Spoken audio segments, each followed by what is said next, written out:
I'm Barbara Dieter. I'm Sol Laguerre. And I'm Susana Ramos. And this is our online presentation for Foundations of Education Research in the College of Education. We're going to be talking about the obstacles that first-generation students face in higher education. Our overview is they're facing many obstacles in regard to academic, cultural, social, and financial issues. The paper will discuss these three in specifics, and we'll discuss early intervention programs, scholarship opportunities, economical, self and social awareness for first-generation students in higher education. Here are some of the key terms we're going to be discussing. One of the key terms that we want to focus on is first generation, and that is a student who is the first in their family to go to college. Neither of their parents went to school, to college and gained a degree. And a lot of first generation students' parents didn't even complete high school. Some haven't even had a formal education in their lives. So pursuing any post-secondary education is becoming pretty much a standard these days. It's not an option whether or not to go to college, but it's also very competitive and it's very expensive. For first generation students, if your parents don't have that background to introduce you and guide you along the way, it's very difficult. So there are some programs that can touch kids right off in middle school and high school to help them get ready for the importance of college. Pursuing the education can be expensive, so some of these outreach programs can also assist them with financial opportunities, applying for scholarships, applying early, talking to them about deadlines, things that first generation students may not be aware of.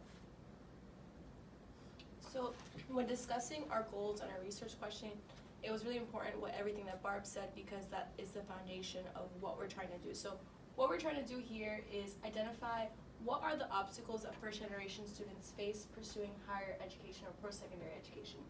And when we talk about our research question, our goal with it is to introduce and dissect obstacles. So we want to present them, we want to talk about the academics, financial, and social obstacles, but once we're doing that, we really want to focus on dissecting them, which is being more specific on what they are.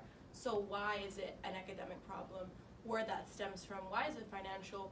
Where are these people coming from in their background? And socially too, how it impacts them.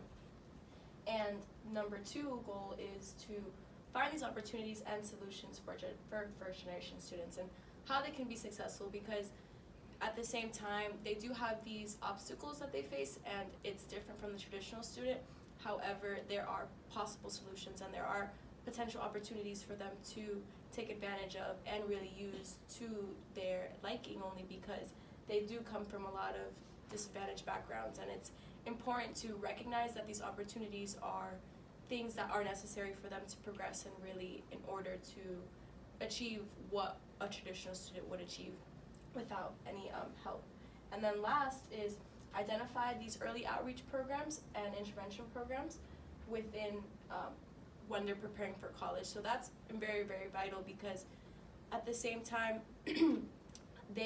these programs for first generation students are already in the secondary higher education environment, but once they get here and once they are in college, universities, it's still very difficult for them to adapt while even having these opportunities. So it's important for them to even be prepared early on in their academic careers, once they're in middle school, once they're in high school, only because it further perpetuates their level of success, and it helps them create a standard of what they should be achieving and like what they're deserving of actually getting. So this literature review, what it is going to be focusing on is what we've been talking about, but really when we focus on it and when we dissect and we talk about these opportunities, we want to mention that a lot of these first generation students come from disadvantaged backgrounds. They are minorities. A lot of Black and brown students that are African American, Hispanic, Latino, or even Asian and Pacific Islander. And when we talk about these things, we also have to remember the cultural aspects of these students and where they come from. So in a lot of these countries, education is important, but then at the same time, when they come here, how is education different, and how language also could be a barrier, how cultural norms and just standards, and that is what the literature talks about when it comes to social and cultural things. And then also, even if we can talk about a lot of the parents coming from a background that they are not high school graduates, how does that also impact them financially, and how does that provide that disadvantage? Because Barb did say that pursuing higher education is very expensive, and it's really important to be mindful of that these students are, once again, coming from lower economic and social backgrounds. Thus, when that happens, they do need to financially support themselves, and they do need to get loans, and or they need to take advantage of those opportunities, but how that affects them later on.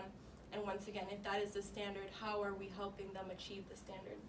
And lastly, we talk about, once again, the programs that they are going to be taking advantage of before they even come to college, which are federal, trio, crop, and how those programs are providing a source of mentorship early on that a lot of these students may not have, maybe within their family figures and or just in life, because sometimes their teachers may not be able to provide that for themselves, and or academically they don't see that within the environment that they're in. So these programs provide that mentorship, that guidance, that once again is very, very important for them to continue their education and just be successful within their post-secondary education.